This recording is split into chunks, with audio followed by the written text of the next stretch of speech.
Welcome to the deep dive. Great to be here. Today, we're charting a course, you could say, through the world of cruise ships. We've got this source, 10 well-known cruise ships in the world, 10 most today. Right. And our mission really is to navigate this list, not just, list the features. No, we want to dig a bit deeper. Exactly. What makes them tick?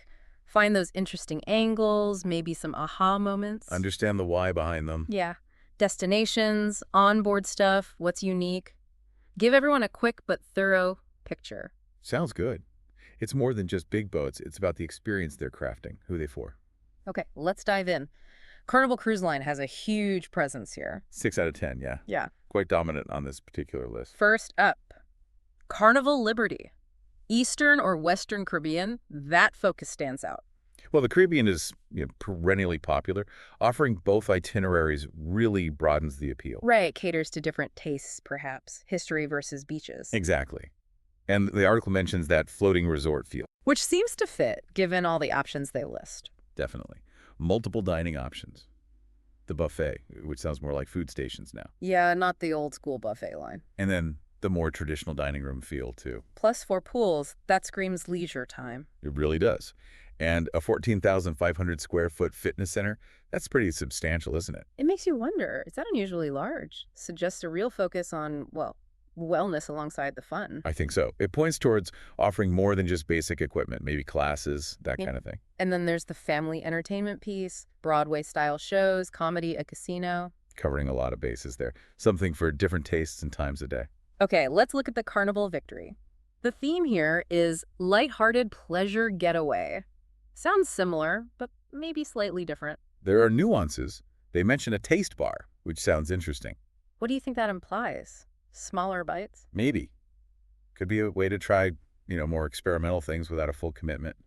A contrast to the chef's table. Which sounds much more exclusive. Right. A curated experience. Exactly. So you have that range from quick samples to a high-end meal. I like that. And the alchemy bar pops up here, too. The whole prescription cocktail thing. It's such a clever marketing angle. It makes it sound very personalized, almost theatrical. It does. And for the sports fans, there's the Skyway Box Sports Bar. Can't miss the game. Right. But while they have these adult-focused spots, they're also heavy on the family side. Camp Ocean. Seuss at Sea. That always sounds fun. Whimsical, yeah. And the Twister water slide. Plus, an adult retreat. So they're balancing needs. Okay, next, Carnival Imagination. This one had a refurb in 2016, right? Yeah, September 2016. And it seems focused on those shorter Baja cruises out of Long Beach. Feels like a different proposition. Quick escape. That seems to be the idea. The refurb likely aimed to boost that. The big Twister slide, that's a draw. And adding Blue Iguana Cantina and Guy's Burger Joint. Hits those casual, crowd-pleasing food notes. Perfect for a shorter trip where you want easy, tasty options. Maximize the fun time. Makes sense. Tacos and burgers are usually a safe bet. And they kept popular bars like Alchemy, but also added a tequila bar and a rum bar. So definitely a focus on the beverage side, too. Lots of options there. Yeah. The fun for all for fun motto, plus the value aspect, really fits that short, accessible getaway niche. Okay, now the Carnival inspiration seems like it echoes some of the Imagination's features. It does. Blue Iguana Cantina, Guy's Burger Joint. They're mentioned again. It makes you think Carnival has a formula, right? Rolling out these popular branded venues across the fleet. Absolutely. It creates consistency, reliability for repeat cruisers. People know what to expect. And the Alchemy Bar's prescription cocktails again. Serenity Retreat for adults. Water Park for kids. It's like they've found a core set of winning amenities for their target audience. A proven package. Seems that way. Uh-huh. Now let's steer towards the Carnival Valor. The article mentions a heroine and hero adventure theme. That's an interesting theme. Does it really come through in the features listed, though? Well, the name suggests it, but the specifics. Scarlet Steakhouse for elegant dining. Right, and then Blue Iguana and Guy's Burgers again. Pretty standard Carnival fare. The Ivanhoe Theater sounds grand, maybe hinting at bigger productions, but adventure? I'm not sure. Yeah, the theme feels maybe more like a marketing layer. Could be. Because then you see Alchemy Bar, Skyway Box Sports Bar again. Popular, yes, but not uniquely adventurous. And Seuss at Sea, Camp Ocean, Serenity, Twister Slide. All great features, but not directly tied to a heroic theme. Agreed. It might just be branding. Okay, last one for Carnival. The Elation. Pitched as the classic fun ship. Yes, and they emphasize luxury and majesty here. Wow. Even compare the casino to Vegas. the Spa to Palm Springs. That suggests maybe a slightly more upscale feel within the Carnival brand. Possibly. They highlight the ship's design too, the 6-story atrium teak decks. It sounds quite grand physically. A bit more classic cruise ship architecture, perhaps. Could be. Coexisting with the usual fun atmosphere. And the dining reflects that range too. Elegant dining rooms. But also casual al fresco on the Lido deck. And a 24-hour pizzeria. Covers all the bases, day or night. Okay, quite a journey through Carnival. Let's switch gears to Royal Caribbean. 3 ships here. Right. Starting with Majesty of the Seas. Billed for an abrupt getaway to the Bahamas, shorter trips again. Exactly. And they highlight that May 2016 refurbishment. So, updated features. 9 bars and lounges, poolside movie screen. That sounds very vacation-focused, relaxed. Definitely. The poolside movies are a nice touch for evenings. And the new Splashaway Bay Aqua Park. Big draw for families on those quick trips, I bet. For sure. Plus Casino Royale, the spa, fitness center. It's about packing maximum enjoyment into, say, 3 or 4 days. The stop at Coco Cay is a key part of that Bahamas itinerary, too. Absolutely. The phrase loads to splashes and thrilling sensations kind of sums up the vibe they're going for. Energetic, fun.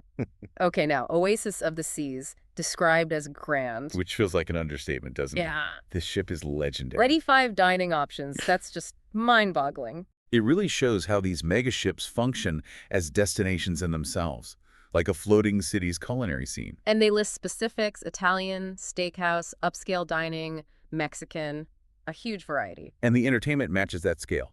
Broadway shows like Cats, Aqua Theater, ice skating shows. These are land-based production levels, basically. Pretty much. Then add the activities. Basketball, rock climbing, surf simulators. Flow rider, yeah. An ice rink you can skate on, a zip line. It's like a theme park crossed with a resort. It really leans into that everything is possible idea the article mentions. And it's not just about thrills. DreamWorks experience for kids, a carousel, the H2O zone. But also adult-only spaces like the Solarium Pool and the Vintages Wine Bar. So Yeah. zones for everyone. That concept of 7 distinct neighborhoods is clever too. Must help manage the sheer scale. Definitely. Breaks it down, creates different vibes within the same massive ship. Smart design. Okay, final Royal Caribbean one, Enchantment of the Seas, a favorite pick for all cruisers. What makes it so broadly appealing? Well, the article suggests it offers something for everyone. It lists some active things like bungee trampolines. That sounds unique. Sky-high ones. Apparently, alongside the rock climbing wall and splash deck. But it also has the adults-only solarium pool, the R-bar for cocktails. Yeah, So relaxation options too. exactly. And dining like My Fair Lady, Chops Grill a Mix, salsa dancing, movies, diverse entertainment. It seems to hit that balance, doesn't it? Excitement and unwinding. I think that's the key to its broad appeal.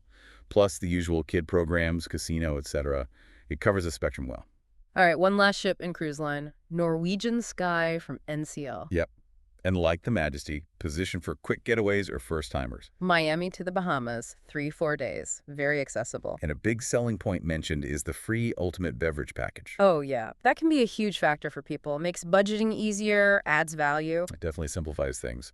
And for a shorter cruise, 10 dining options is quite impressive. Italian, French, a steakhouse. Yeah. Good variety there. Plus the usual bars, entertainment, casino, fitness center, spa, kids program, all the core cruise elements are there. But what really sets Norwegian apart, they say, is freestyle cruising. That's their signature concept. More flexibility, especially around dining times and dress codes, less formal structure. Which probably appeals to people new to cruising or those who just want a more relaxed vibe. Exactly.